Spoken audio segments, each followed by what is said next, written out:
So first of all, hi Tiffany, thanks for making it and joining us today.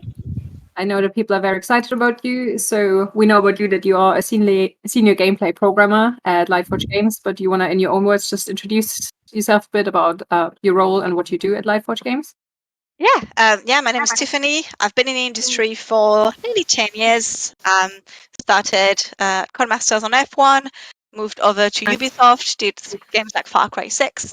I did a very brief stint at Improbable before Lightforge recruited me because I just fell in love with the project, with the culture, and I was like, yeah, I want to work with you guys, and they got me a job, so that worked for us. What we're working on at Lightforge is kind of NDA, but it's related to RPGs. And as a gameplay programmer, I'm kind of taking care of features like character creation, level editor, and that sort of stuff at the moment. Awesome. So kind of under NDA means we can't talk too much about the product itself. But MMO sounds like it's probably a big team. How many people do you work with in your? Not an MMO at all. We actually the whole studio is just under 30 people at the moment, and that includes operations. Wow, awesome. Very young studio, got founded in 2020, just in the middle of the pandemic, by a few ex-Blizzard, ex-Epic people who just didn't really like the culture at the studios and just wanted to do their own stuff. So yeah, they got out, they gathered a team and started prototyping, and once they got funding, started recruiting other people, and that's where I came in. Awesome. That sounds really fun. And you also mentioned already that you were at Ubisoft Improbable before, which sounds you had like a bit of a long time of career changes. Can you tell us a bit more how about you got into game programming or programming in general, and how your career path to your current role kind of worked a bit? Yeah, I mean, I've always loved games. I've been a gamer since I was about 6 or 7. But I kind of knew when I was young, when I was in my early teens, that I wanted to make games because I loved games and it sounded like something. If there are people making games and I love games, so surely I can be somebody who makes games. But I had no idea what. I was drawing a lot at the time and thought, hey, it'd be cool if I could do like 3D character art because I love drawing characters. And I was 14. There was a little bit of a summer camp for like 3D art and scripting for games. And I went there and I tried to do a flower pot in Maya and it was a disaster. I have no 3D visualization capacities whatsoever. I hated trying to get working with Maya. It just wasn't my thing at all. So I was like, okay, game art, not for me. But the second week when we did the scripting side, something clicked. It was ActionScript 3, which really isn't even a nice language, but there was something about the logic of programming, the puzzle solving, the control of the flow that really, really resonated with me and felt very satisfying. So I came back after that camp and said, well, I guess I can be a game programmer. I think I really enjoy that. Now, how to become a game programmer was another feast altogether. As my parents said it's not a job. It's a job. But determined as I was, we settled and agreed with my parents that I would do a computer science degree. So I did a computer science degree. Most of my education was in France, which has the big advantage that internships in France are very common. They are usually part of the degree and mandatory. So by the time I graduated and moved to the United Kingdom, I had a year of combined experience in mobile games. So I entered the job market saying, hey, I've got a master's degree in computer science and I've been making games for a year. So luckily, it wasn't long until I got a job.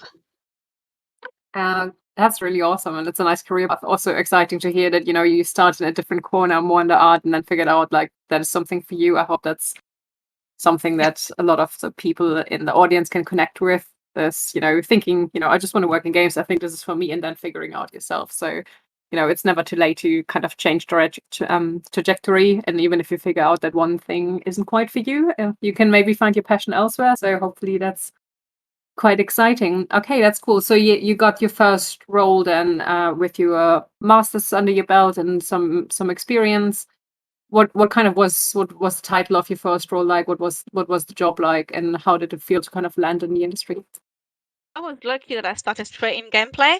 It's usually programmers start either often in gameplay or gameplay AI or generalist. I started straight in gameplay because I was at Cardmasters, and big AAA structures tend to be like more specialized. I was working on Formula One. It was Formula One 2015 that I released. I was working on something called the broadcast system, which is like simulating a TV broadcast by having like kind of setting up a mix of camera shots and cutscenes and sound effects and voiceovers, and kind of like providing a tool to designers so that we could kind of mix and match and automatically select some sequences based on the race parameters, whether it's raining, whether who took pole position, and that sort of stuff. I inherited a prototype system from my manager, who was the lead programmer. And so I got help from that manager to kind of get used to know the system and everything.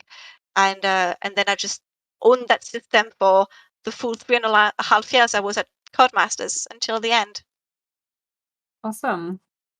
That's really exciting. Cool. And can I ask what coding languages you are working with predominantly at the moment? C++, and I've only ever worked in C++. Codemasters uses proprietary C++ engine. All of the 3 proprietary engines at Ubisoft are all C++. And then Improbable was Unreal, so I started learning Unreal, but it's still C++, and Lightforge uses Unreal Engine 5. So, yeah. Awesome. All the way through. I've been using C++ even when I was a student. So it's been over 10 years now since I've been using C++ all the time. That's really, really amazing. It's a long time of experience as well. And hopefully that's also good news for the people that are here today from the C++ course that we're hosting. So you can definitely see it's a very desirable skill set to have. So some people sometimes say that C++ is maybe like not the most beginner friendly programming language because there's a lot about it that you take in. What would be advice for you from you be to someone who is kind of just starting on their programming journey? Would you say go right in there or try these tutorials, or would you say maybe try some other things first? I'd say, I mean, there's several ways. I think it depends on how much in a rush people are, right? Some people are quite young and they've got all the time to learn. In which case, I'd recommend starting with a different language than C++ at all, if possible. C is a good language to start with. If C seems too complex still, Python is a good starting language. It's a scripting language, but again, there's 2 aspects of programming, right? There's knowing the language and what are the keywords that make that language work and compile. And there's also the whole flow control and logic aspect of programming, your for loop, your if loops, your algorithms, and all of that architecture aspect of programming that can be learned independently of whatever language or even without a language. I started when I was a student, we had algorithm courses. So we were algorithm, but written on a piece of paper, independent of any other language, just written in text. And that was very valuable. So somebody who has time could learn about flow control and about logic before even learning a language, or on the parallel of using a simple language. And if somebody has time, yes, definitely C into C++ is what I'd recommend, because the C and C++ keywords are more or less the same. There's a few extra stuff in C++, and then C++ add the object-oriented paradigm on top of that. But then that means that by the time you learn C++, you only need to learn about the object-oriented paradigm, and that makes it a lot easier, in my opinion. So yeah, there's clearly lots of different ways into getting into it. So also good advice for people if they like run into a bit of a barrier at the beginning because something feels complex, you can always pick up these skill sets and different things from elsewhere and kind of work your way up until you're comfortable with what you're doing. Just I had like a similar experience. I myself like did coding in university and I thought I hated it. I didn't get along with it at all. And I had to find it like in my own time. I had to like kind of have the pressure of university gone and I needed to kind of teach myself some of it, and I'm just using it for fun. I don't think I could do it as a job. So I also admire, you can do this, which is awesome. But hopefully, for all of you. Also, just to all listeners, you can also use the live panel chat, there should hopefully be a text option for you, which is called live panel chat. If you have any questions you want to ask Tiffany, also feel free to pop them in here. I obviously have a few that I'm asking as she's telling us things, but if you have, anything you want to ask about either C++, her learning journey, her day-to-day job, just drop it in the chat. and maybe also tag me in it. Cool. Okay, so let's go talk about your role a little bit. What part of your job would you say is harder than people expect? Debugging. Debug. Okay.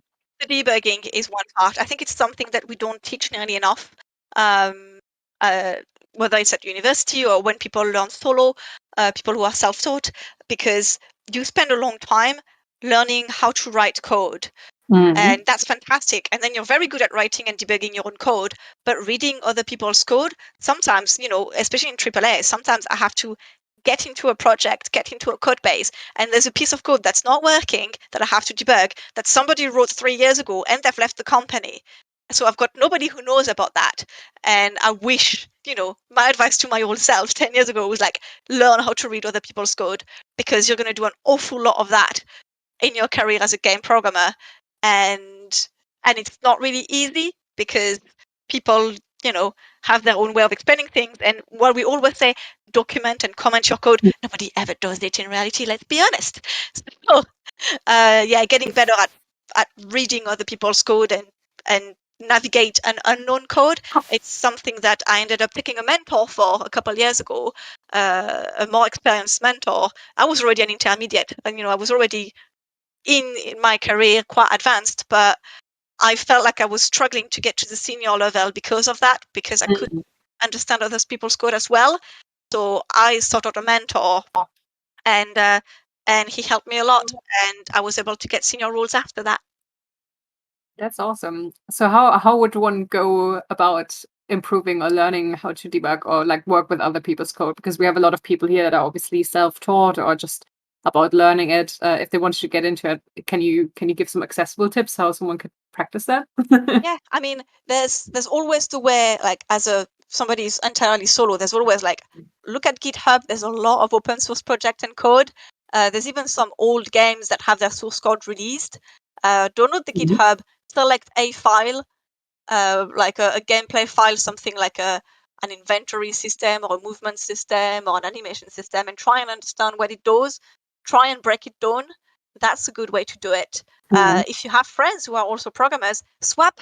You each write a piece of code, you each write a minigame, and then you swap code. And the advantage of doing it as a pair like this is that once you think you have it, you can compare notes. You say, look, what did you think I was writing that code for? And the person can say, yes or no, you're on the right track or you're not. And that can be very useful. That's really awesome. That's a nice approach. I hadn't heard about that technique yet, but that sounds great and hopefully also interesting to people who are, in the audience that just want to learn. If you can find like a learning buddy on a Yeah. similar level, that's a great The, way to grow your the other skills and your teamwork skills, right? the other reason why learning how to read unknown code is important is that if you have a technical interview for a gameplay programmer role, you'll often have some matter of code test, and it's often like a live reading where they give you a piece of code that's purposely broken, purposely not well written, and you'll have to figure out what it does and explain it live. And doing that to yourself and training yourself in that not only makes it more likely that you'll succeed at that exercise in the interview, but also makes you feel less stressed about it. Because I used to be super anxious before technical test in interview, and I feel more comfortable once I gain the confidence that I can smash it. That's really awesome. Thank you for sharing that. We already touched on something because obviously that also requires some level of teamwork and understanding how other people work. Are there any soft skills that you'd say you really need often as a gameplay programmer? Because we often think about the hardware skills, learn how to read this language. What are some core soft skills you'd say people could work on? I mean, it's the same as every other game development job, really, is communication, especially as a gameplay programmer, because a gameplay programmer kind of is the piece of glue that fits everything together. It's the grout to your tiles in that sense, that you'll take either other pieces of code from other programmers, like maybe you'll need to hook up the animation system or do something with the AI, and all of these have been written by other programmer. But beyond that, and even more so, you'll have to work with designers, and they don't understand technical jargon, so you have to be able to explain code concept in a non-technical way, because the designers have no clue what composition or aggregation is. They're like, I just, please speak in a way that I can understand, please speak English. And that's fair. So communication is very important, learning how to work with others. And as a gameplay programmer, I'd say it's not so much a soft skill than a general skill to get used to. It's more like trying to learn how to anticipate the designer's need, because making games is a creative process and it's an iterative process, meaning that the designer will have a brilliant idea, but then they don't know if that idea really works until they get a prototype in their hands. And sometimes they make mistakes. Sometimes they find out that that code you spent 3 days, 5 days, 2 weeks to write, then actually it doesn't do what they want to do. It doesn't create that experience or doesn't provide that emotion that they were hoping to give the player. And you've just spent a few days and you have to scrap your code. And one of the traps that a lot of programmers fall into is over-engineering, meaning that you write a super generic system because, like, oh, I want to give as much possibility for designers to expand that system in the future so that whenever they ask me for a new feature, I get less work to do.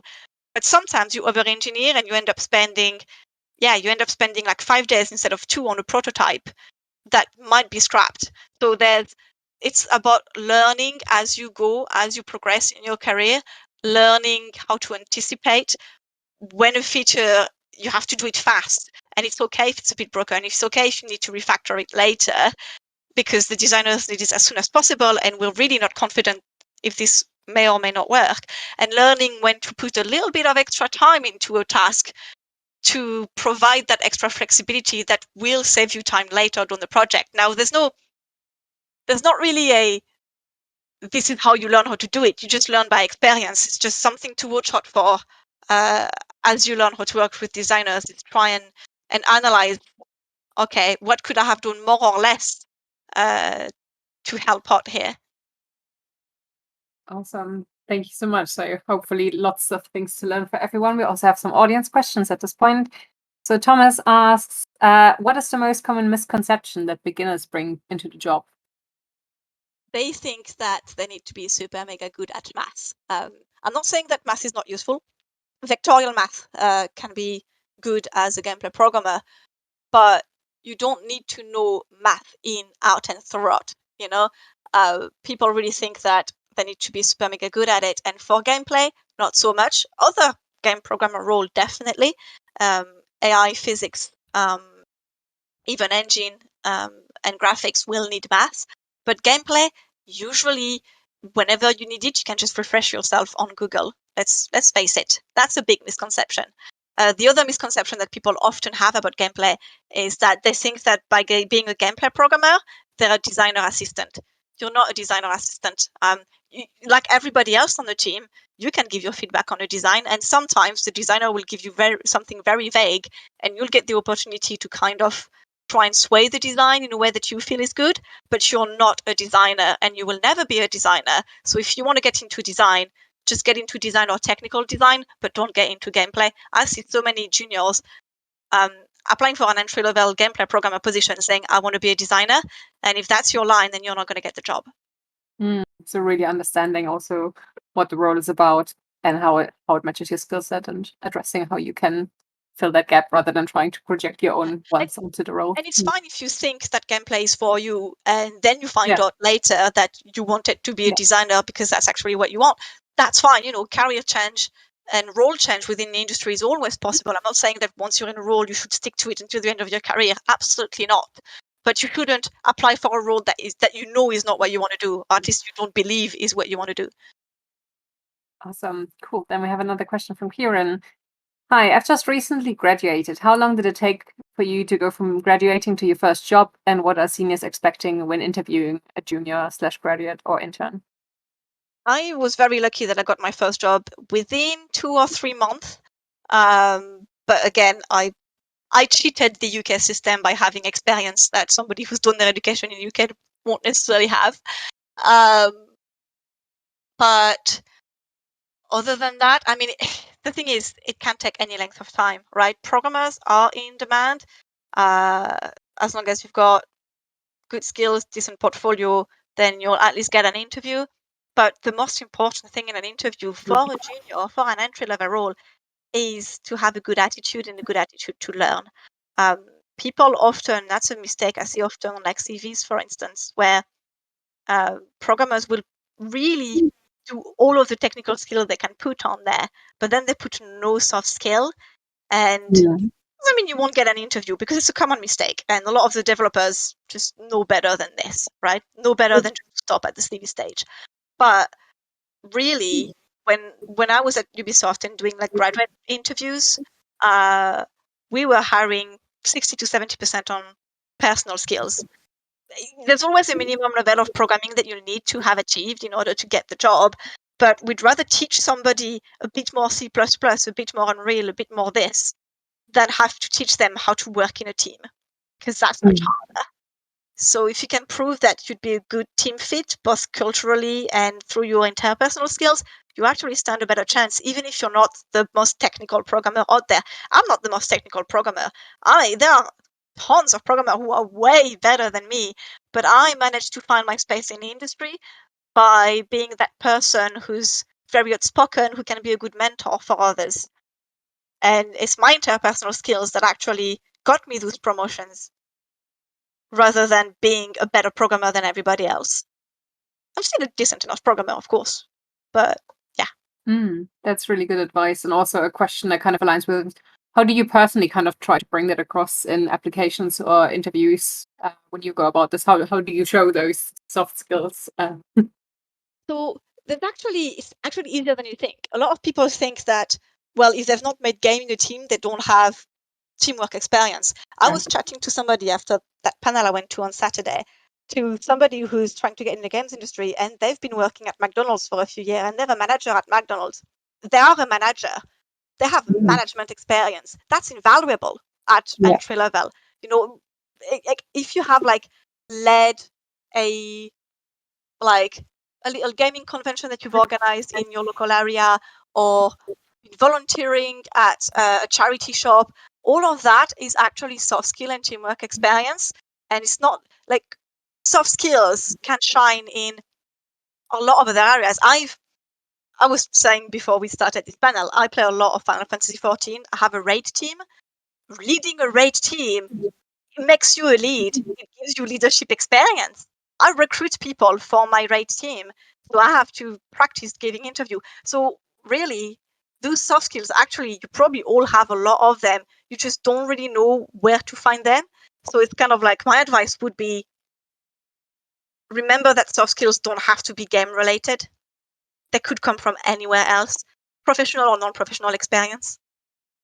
And so do put this on your CV. You volunteered somewhere, you're mentoring people, I don't know, whatever you do in your hobbies, you probably have a lot of soft skills that you haven't thought of. That's awesome. Yeah, and yeah, Kieran also said thanks to you. It was an excellent response, so really helpful. Thank you for sharing that with us. Another question. So we talked a bit about how you show those things in an interview. But when it comes to just before the interview stage, when you're just applying, what kind of from a technical and code perspective, what kind of aspects should be emphasized in a portfolio project for a junior gameplay programmer? So if you're aiming for gameplay very specifically, as a you want to get gameplay specialist as soon as possible, then have a lot of complete or partial gameplay features. So like, let's say you have like 3 projects, and one of them is you've done a procedural generation. Well, that's graphics. That's nice, but that's not gameplay. So try and focus on gameplay as much as possible. So it could be like, you've worked on an inventory system, you've worked on firing weapon, you've worked on jump pads, or even you've developed a small mini game from start to finish. But if you want to do gameplay, just focus on everything that would be considered gameplay, which is pretty much everything that the player interacts with, or any rule of the game would be considered gameplay. Awesome.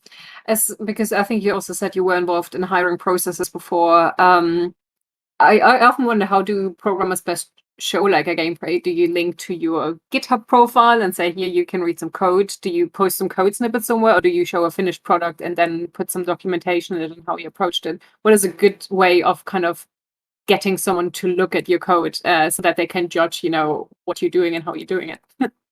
Either or. The rule is always quality over quantity.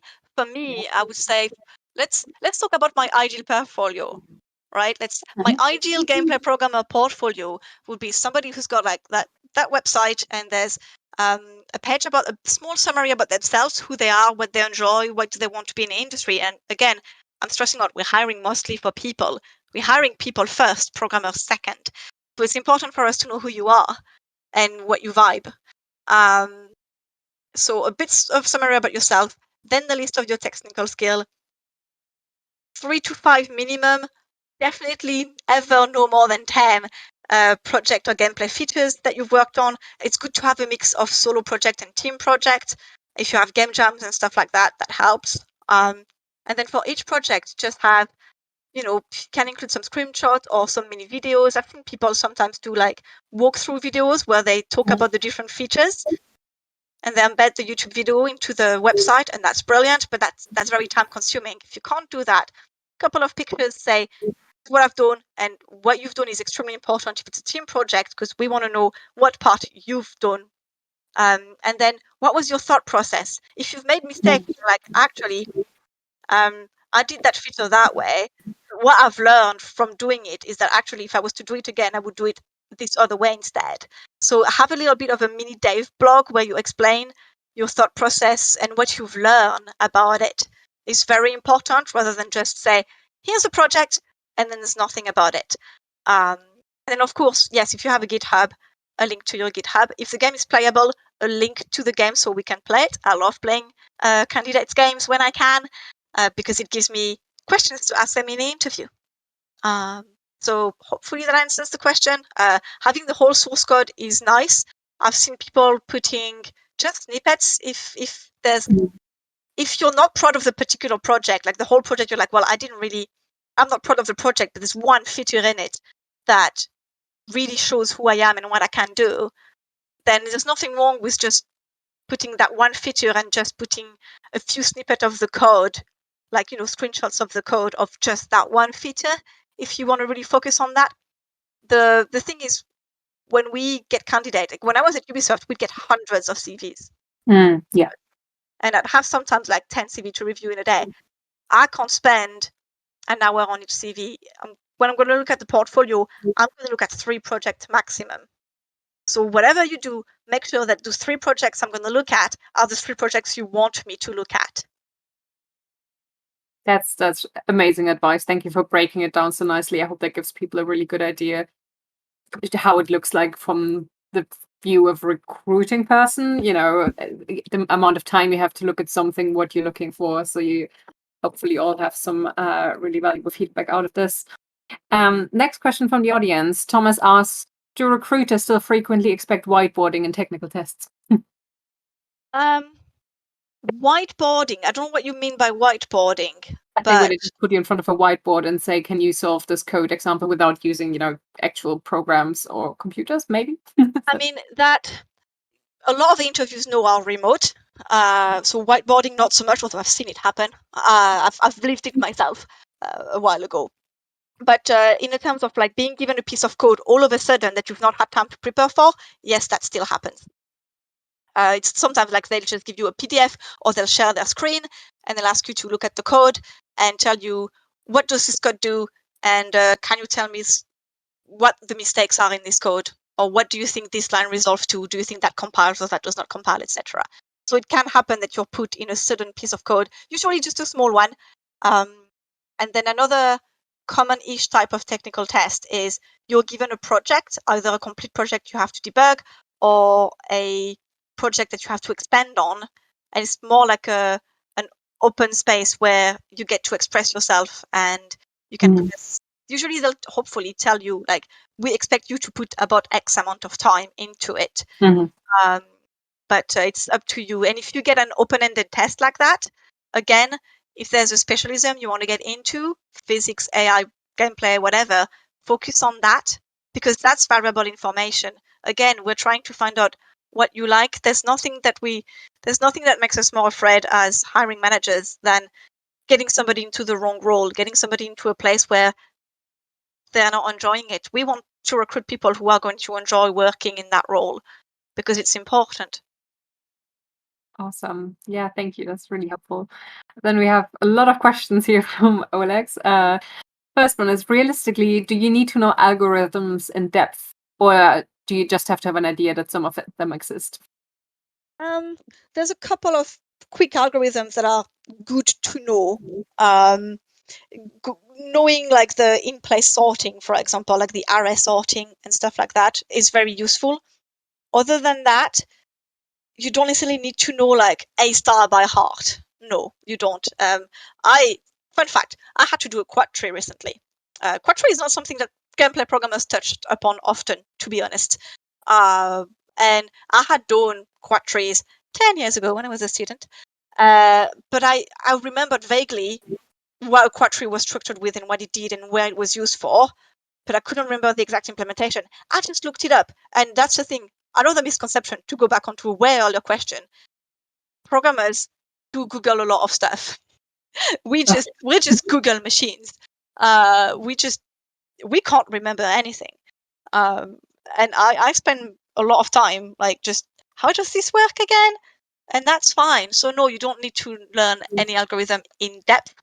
However, it's good to learn, for example, which sort is the most efficient. I think the key to being a programmer is really knowing the name of things and their general use. So like knowing when to use a list versus when to use an array in terms of efficiency, knowing when to put a key map, knowing when you want to use a singleton design pattern or when you want to use a visitor design pattern. So having an idea of how the visitor pattern works, but not necessarily remembering how to implement it just out of thin air, if that makes sense. Yeah, so in summary, it kind of makes sense to know the concepts, so you know if it comes in useful, you know what to Google for. Yeah. Okay, awesome. Have you tried any other roles other than gameplay programming? Kind of.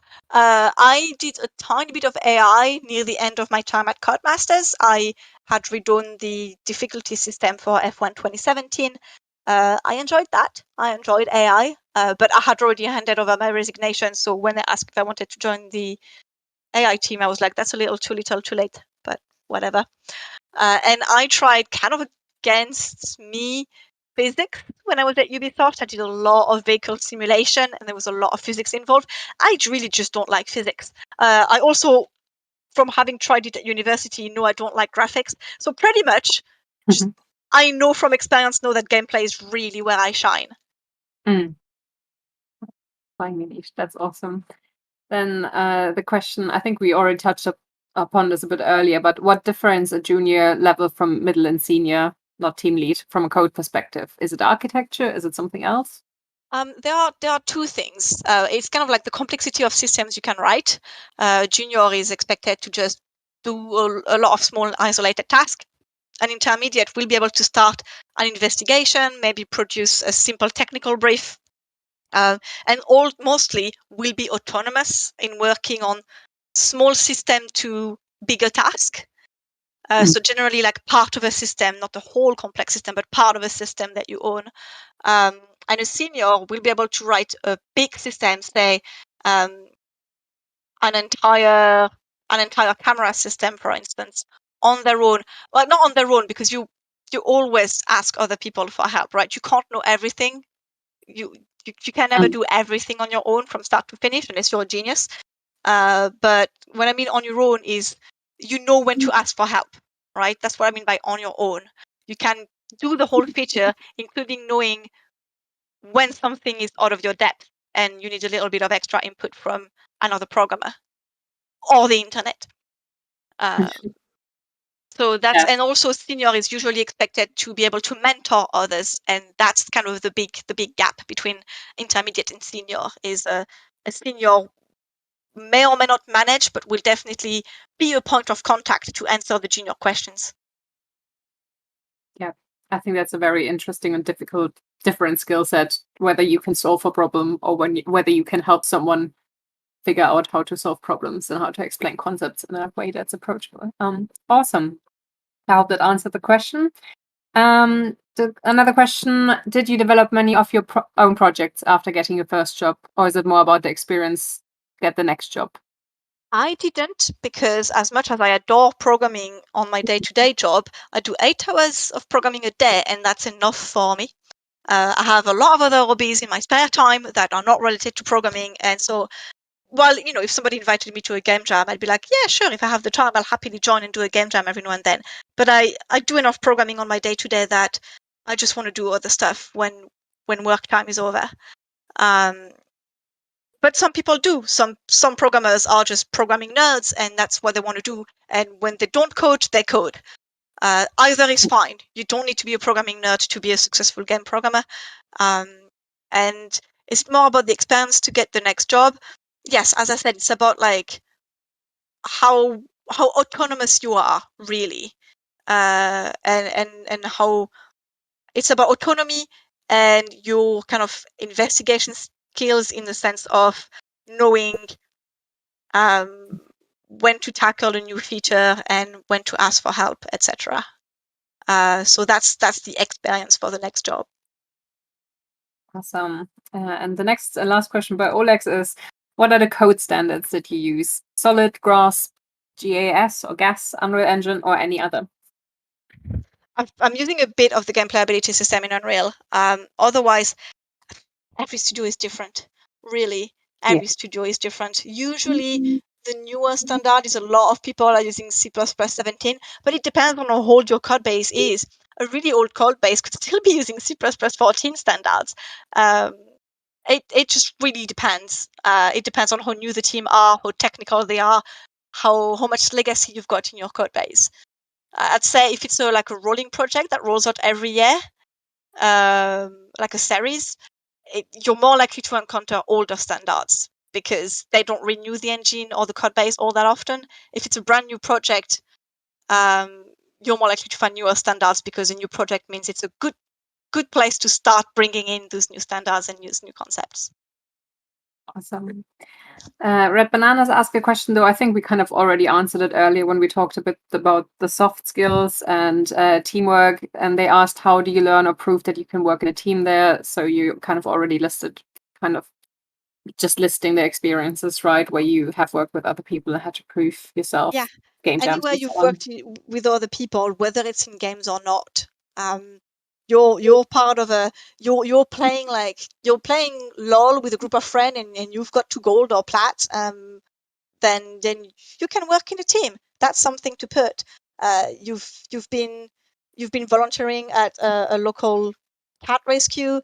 You can probably work in a team. It also shows a lot of empathy, So soft skills are everywhere. You just have to ask yourself, if not in games, where else have I worked with other people or demonstrated leadership or that sort of stuff?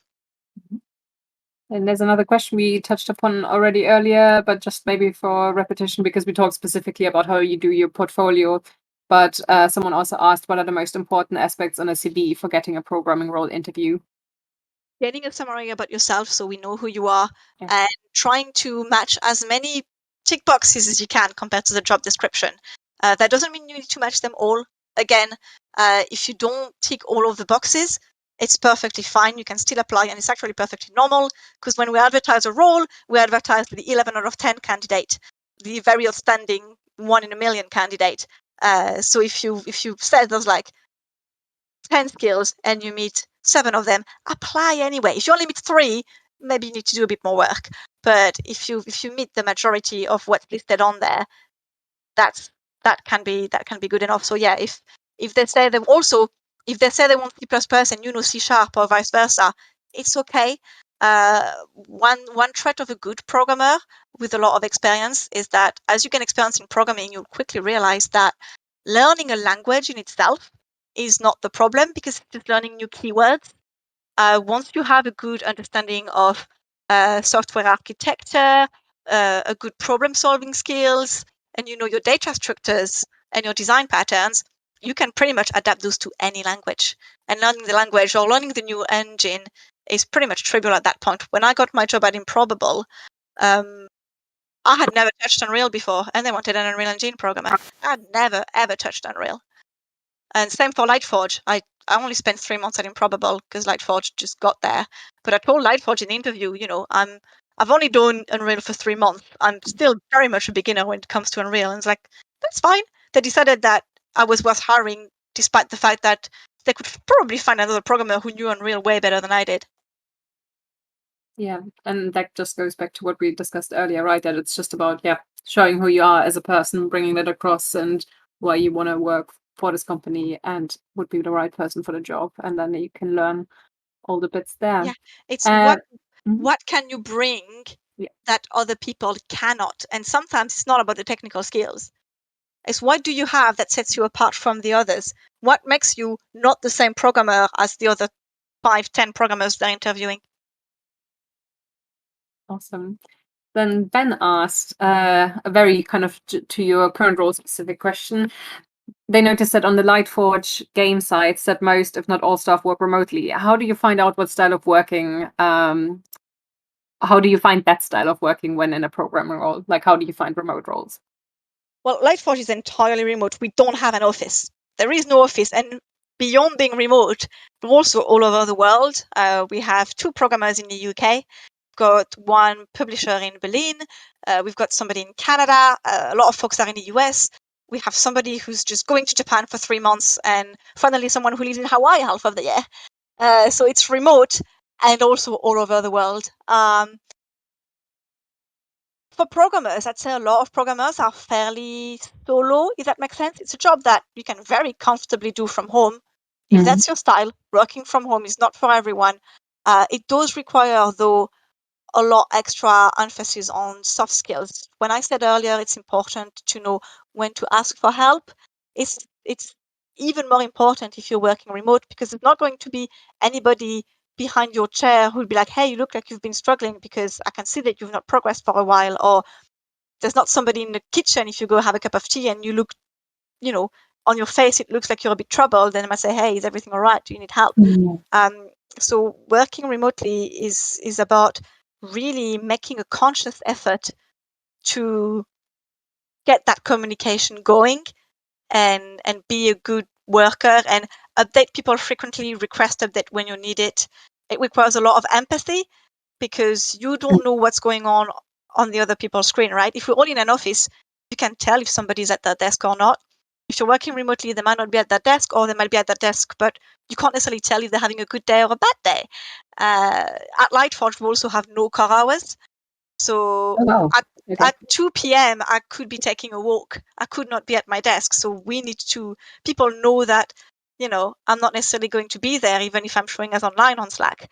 So it requires a lot of empathy and a lot of soft skills in order to work in that fashion. I personally enjoy it, but it's not. Also, it requires a lot of self-discipline, because it's very easy to either not do enough hours because you get yourself distracted, or do too many hours because you're a workaholic and nobody's telling you, hey, it's 8 p.m., maybe you should leave. Yeah, and I think especially touching upon the doing too many hours is also a thing I just mentioned to some juniors, just because people often get this idea that the games industry, you need to be able to do constant crunch modes, and it's not always very healthy. So also don't try to, do 10 hours and pretend you just did 8. It's okay, to go at a normal pace. And yeah, like you said, it's good to highlight also the soft skills. And if you apply for a remote role, then also make sure you connect the soft skills to show that you can manage yourself from home. So that's a really great summary. When it comes to how you find those roles, I think I just advise also to people that you just most employers will tell you on the job ad these days whether it is remote or not. Some platforms also have filters for it, whether it is a partially or fully remote role. So definitely something you can also restrict your searches to. The next question we have is, landing a role in the industry can be quite difficult. Some programmers, like myself, might apply for multiple roles, such as engine programmer, gameplay programmer, tools programmer, UI programmer, etc. Do you recommend this if your career choice is open, or should you focus solely on one type of position? If you don't, if you know you want to do gameplay, and that's where you want to specialize later, it might be worth trying a little bit longer to try and get a gameplay specific role. If you don't know where you want to be, you can take anything. There are also some generalist roles. A lot of more indie or smaller companies might not have gameplay programmer, but might have generalists. It really depends on your priority, right? I'm always trying to tell people, as much as you can afford it, try and get into the role you want. But sometimes life just doesn't work that way. Sometimes you've got to take a role. Sometimes you've got to take that opportunity and try and move later. Programming is highly transferable. Even if you found a role not in the games industry as a programmer, you could still, like, say you're a senior software developer and you've not done in game, but you've done like 10 years in software development, you could still apply for a senior game developer position because you're already a senior programmer at that level. You just need to know a little bit more about game, but you can also probably provide a perspective that somebody who's done their whole career in games wouldn't have. So I'd say, if you're not sure where you want to go, just go for anything and see where you like. It's within programming quite easy to actually switch role in the games industry. I've known people who started in gameplay who are now in engine or graphics or anywhere, really. Awesome. Thank you. Then Jamie asked, I didn't really work on any major features for some game, but I did a lot of bug fixing. How can I put that on my portfolio, and should I? I mean, yes, you should. Again, knowing how to debug is a very important skill and not something that a lot of people have. I used to be very rubbish at debugging. So yes, you can put it. How can you put it? That's a very good question. I mean, in hindsight, if you do still have the if you do have the before and after code, great. If you don't, then just explain what the bug was. So I don't know, say it was like, well, the ammunition didn't reload properly when the player was pressing square or whatever. That was the bug. And just explain, what did you do? How did you find out where the bug was? Was it with the input that wasn't working, or was it with the weapon system that wasn't working? Explain what was your thought process. What are the steps you went through to figure out what was wrong? Then say what was wrong, and then say how you fixed it and why. Why did you choose, because sometimes it could be a performance issue. So why did you choose this approach? So that, I'd say, would be, I'd say just talk about how you did it and why you did it. So a lot of it is, again, communicating well, your approaches and everything. That's awesome. Do you have any advice for someone who is a programmer but currently not in the gaming industry, how to specifically get into games? So if you already work as a programmer, how do you kind of show that you can work in the games industry specifically? Two advice. One, I mean, first off, you're already a programmer. Great. So you already have you already have the programming skills requires, and don't doubt that. If you already know C++ or C Sharp, good. If not, try and maybe get a little bit of insight. You don't need to be an expert, but try and start getting used to the keywords of other languages. Same, try and get used to Unity or Unreal. Then after that, try and get a portfolio.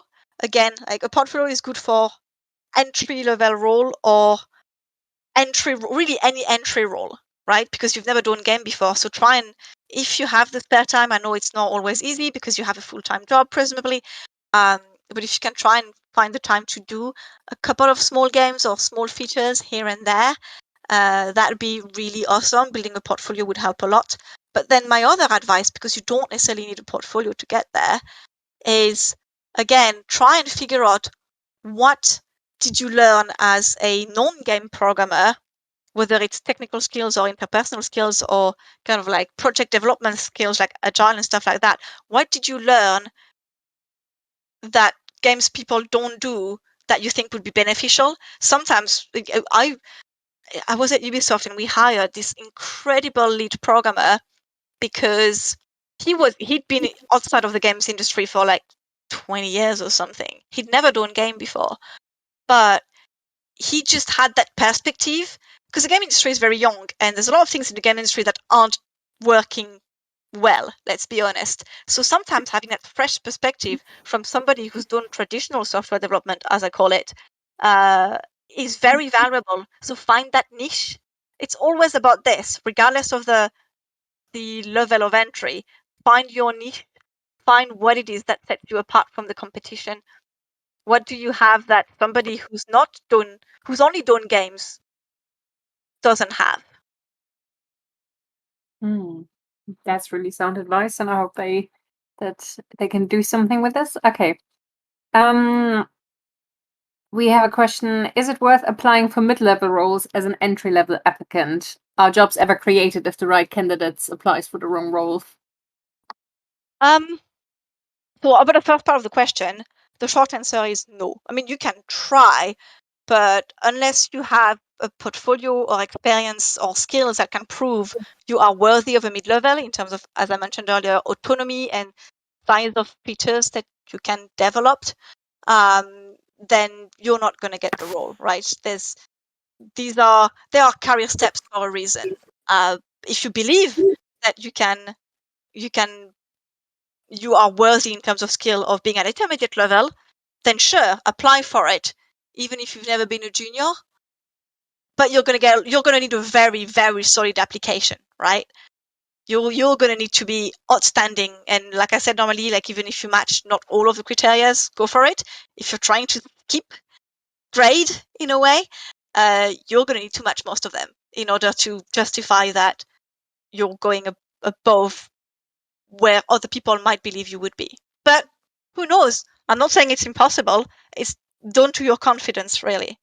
As to how job ever created if the right candidate applies for the wrong role, it does happen. I've seen it at Ubisoft. It did happen sometimes that we believe the candidate wasn't really right for the gameplay position, but we'd refer them for a technical design position, maybe.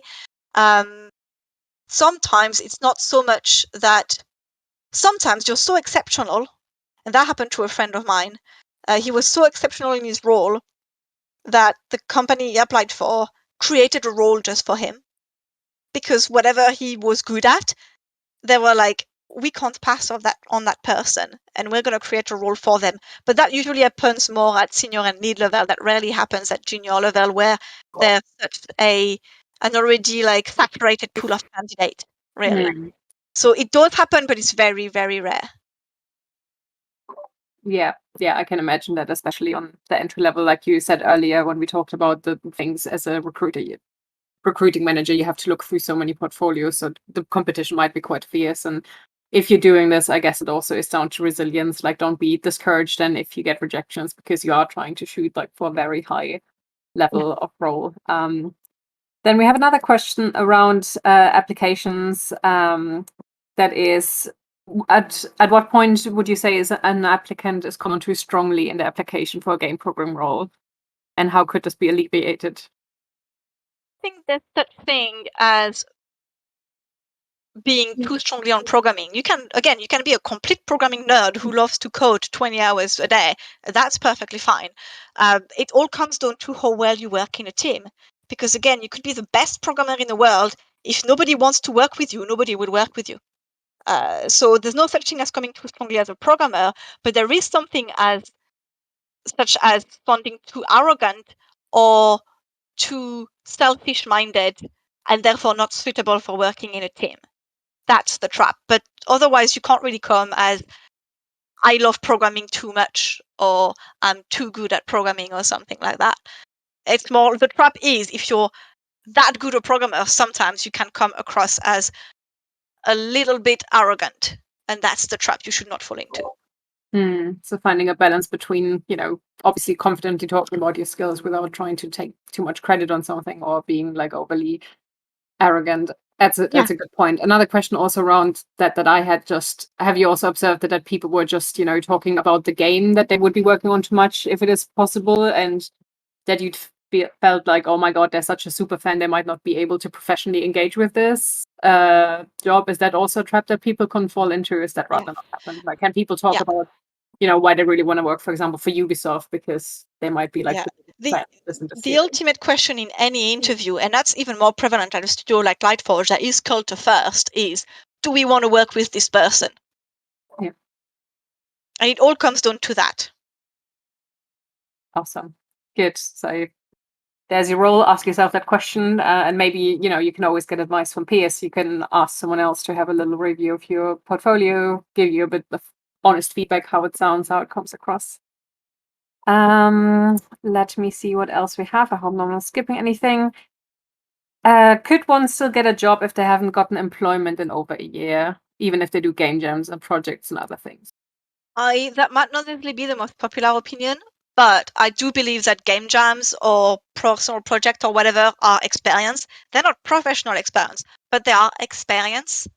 So experience is experience. You've not got employment, but you've not really twiddled your thumb for a year either. You've been trying. There could be many reasons why you don't get employment. Now, there might still be some old-fashioned studio that I would disagree with and be annoyed with if they say, "Oh, what have you done for a year? Why did you not work?" That would honestly annoy me. Let's say polite. But I do believe that any good studios nowadays would not care. Again, as long as it doesn't matter what you've been doing for a year or where you've been for a year. You may have been caring for a loved one. You may have been taking some time for your own mental health. Whatever happened, you don't even need to justify it. It's right now, do you have the skills that they need and are you the kind of person they're looking for? So yes, it's okay. You can still get a job if you've not been employed for a year. So we have like 4 minutes left, so I'm gonna try to do maybe 1 or 2 more questions, and I'm gonna wind down. As someone who wants to be a game programmer, is it better to use C++/C# game libraries or just use game engines like Unity and Unreal? Either or. Again, it's proprietary engine, so in-house engine, will be using usually the C++ or the C# game libraries, although there's not really, to my knowledge, any C# proprietary engine, so it would be just C++ libraries. Or if the studio uses Unity or Unreal, then it's better to know Unity or Unreal. It really depends. And again, learning which library to use, learning a new code. Every time you're going to switch to a different project or to a different studio, you're going to be learning a new code base with different libraries, different systems, different way of doing things. So it doesn't matter which one you know. What's important is being able to learn a new one, because that's going to happen sooner or later in your career. That happens all the time. So yeah, and you can probably also, if you have the time, if you have experience in both, probably highlight on whatever you're applying for specifically, if you know what they're working with. Highlight more the things that are relevant to it. Is that also advice you'd say? Or I mean, knowing the libraries inside and out is more fitting if you want to be an engine programmer. As a game player, you're going to be fairly high level and working on like using the libraries are usually going to be hidden from you if you're a gameplay programmer. So actually, it doesn't really matter. Okay, awesome. When learning a language, at what point would you consider you know it? As in, when can you put it on your CV? Because I guess sometimes people would say C++ beginner, but how do you know if you're a beginner, mid-level? How do you kind of figure out where you're at, and how do you best communicate that? That's a tough one. I guess if I guess it'd be like if you can write, say, a mid-size feature or a small game like a small game, like a small platformer, like a Mario-like game or whatever in that language without having to copy paste a lot of code from the internet, then you probably know it. It's okay to sometimes remember how does that algorithm work, or how does when should I use a list or an array. It's okay to try and remind yourself that, but as far as the language goes, can you just write the code on your own without having to copy paste?